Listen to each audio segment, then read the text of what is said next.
Around 200 families of Afghan Jews live in the New York City borough of Queens, the largest such group outside of Israel. It's a small community where most people know each other like family.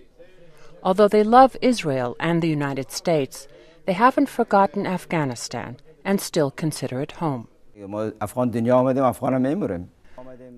David Kashi had just finished high school in Herat City when his family migrated to the United States. He still remembers his school, the synagogue, and his neighbors. When I was in Afghanistan, our life was comfortable. Business was good. My father was a trader by profession, importing textiles from Japan to Afghanistan.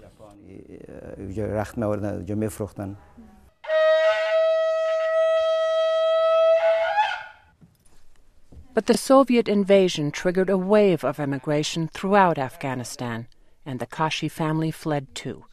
Sipora Sharbat's family was one of the last to leave in the 1980s. She had studied veterinary medicine at the well-known Malalai High School in Kabul and still misses some of her classmates. One of the best friends who comes to mind is Sarah Shahrawan. I don't know where she might be now. It makes me cry when I talk about her, because I miss her. She was a very close friend. Anshe Shalom Synagogue in New York is a gathering place for Jews from Afghanistan, Iraq, Egypt, and Central Asia. The rabbi's roots are in Uzbekistan. Traditionally, I'm from Bukhara. My family from Bukhara, even though I was born in Israel. But the culture is very, very close, the Afghan and the Bukharian. And I feel that we understand each other.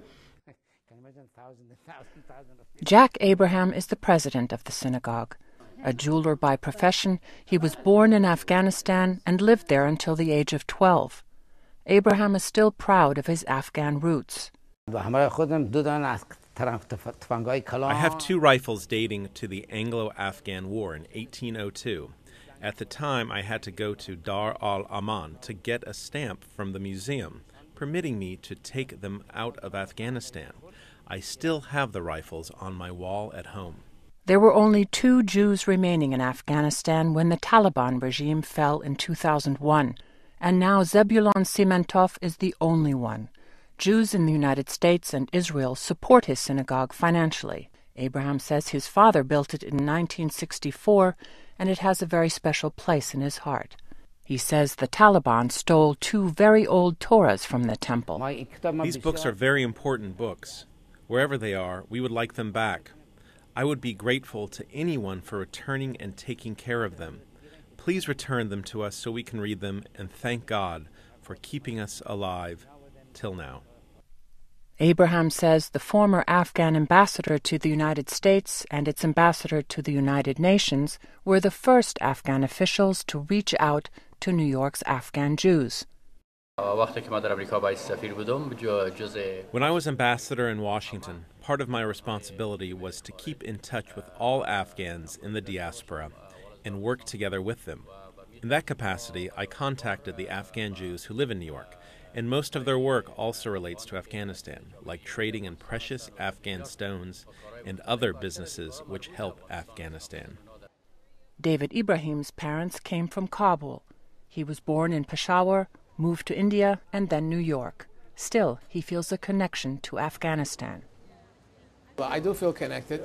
People ask me, what are you? If I always say that I'm Jewish, then they say, like, what? I'll say I'm Afghan. So I do feel connected. It's part of my, it's really part of my blood and part of my heart. My mom was the first lady who had a driver license in Herat. When we moved to Kabul, we had a very good life and could practice our religion freely. I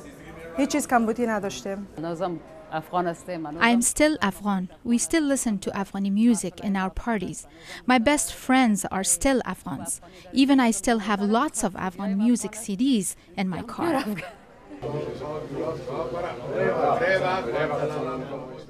The history of Afghanistan's Jews reveals unexpected tolerance.